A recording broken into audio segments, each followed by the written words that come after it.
Bigarren partea, A. Beti esanen dut egia.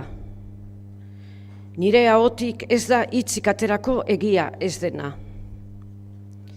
Espainiak apurtuko zaizkit, hortzak eroriko zaizkit, mihina ebakiko didate, baina nik ez dut gezurrik esanen.